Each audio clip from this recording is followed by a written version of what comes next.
बच्चों, हम पहली कविता की पंक्तियों का अर्थ देखेंगे। नीलांबर परिधान हरित पट पर सुंदर है, सूर्य चंद्र युग मुकुट मेखला रत्नाकार है। नदिया प्रेम प्रवाह फूल तारे मंडल है, बंदी जन खग वृंद शेष फन सिंहासन है। करते अभिषेक पयोधय बलिहारी इस देश की, हे मातृभूमि तू सत्य ही सगुन मूर्ति सर्वेश की। अब यहाँ पर कविता में कवि कह रहे कि नीलांबर, नीलांबर यानी नीला आकाश, नीला अंबर, यह स्वर संधि है। परिधान, परिधान यानी वस्त्र, हरित यानी हरा, पट यानी ओढ़ना, सूर्य चंद्र यह युग्म शब्द है। युग, मुकुट यानी सूर्य चंद्र ने कैसा मुकुट धारण किया हुआ है, सूर्य चंद्र का मुकुट मातृभूमि ने धारण किया हुआ है। मेखला रत्नाकार है, मेखला यानी यहाँ पर कमर पट्टा कहा गया है, और रत्नाकार यानी श्रृंगार किया है। नदिया प्रेम प्रवाह फूल तारे मंडल है, बंदी जन खगवृंद शेष सिंहासन है। यहाँ पे बंदीजन, बंदीजन यानी संस्कृति कहा गया है। वहाँ संस्कृति खगवृंद, खग यानी पक्षियों का समूह। ऐसा लग रहा है कि यह सिंहासन शेष फन नाग के जैसा पहना हुआ है। करते अभिषेक पयोध है, पयोध यानी बादल, बादल ऐसा लग रहा है कि पवित्र इस तपोभूमि का अभिषेक कर रहे हैं। हे मातृभूमि तू सत्य ही सगुन मूर्ति सर्वेश की।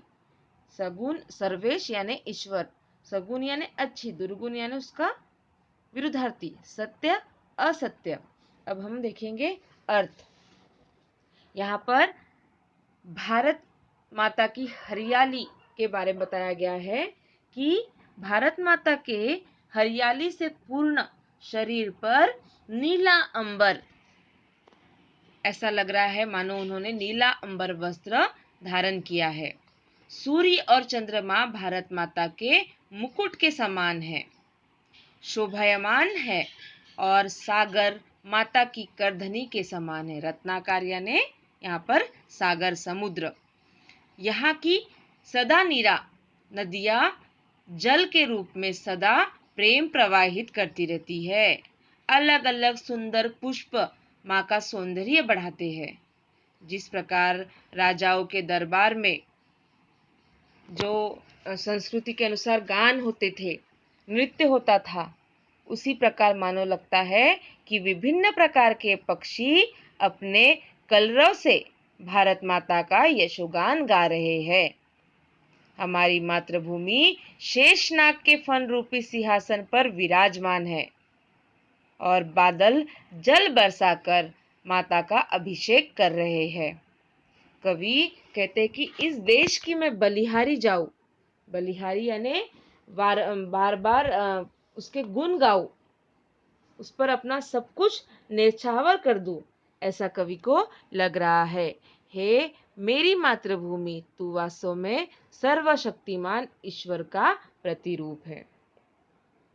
समझ में आया? तो यहाँ पे कवि कह रहे हैं कि मातृभूमि ने क्या धारण किया हुआ है? नीले रंग का वस्त्र धारण किया हुआ है। चारों तरफ भूमि पर हरियाली फैली हुई है, और ऐसा लगता है कि धरती ने हरे नीले रंग के वस्त्र को पहना हुआ है। सूरज और चांद युगों से इस भूमि के मुकुट बने हुए हैं। धरती और आसमान के बीच फैला हुआ यह गोलाकार समुद्र ऐसा प्रतीत होता है जैसे धरती ने अपने कमर में समुद्र रूपी करधनी पहनी हुई है। नदियों का आना जाना वह प्रेम धारा की तरह प्रतीत होता है।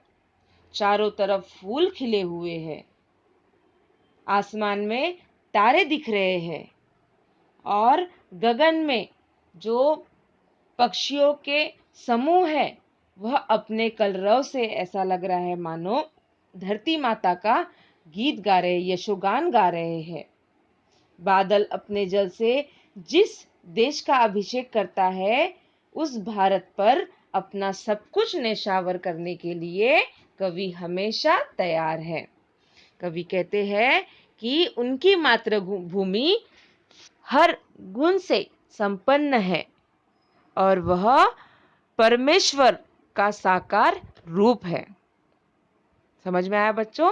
तो अब इसके समानार्थी विरुद्धार्थी शब्द, इसमें संधि वाले शब्द आए जैसे नीलांबर, नील धन अंबर, नीलांबर।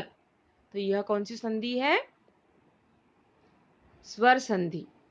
उसी प्रकार से सर्वेश, सर्व धन ईश्वर, सर्वेश, तो यह भी स्वर संधि आएगी। तो ठीक है, आज की कक्षा में हम इतना देखते हैं। आगे की कक्षा में हम आगे की कविता पढ़ेंगे। धन्यवाद।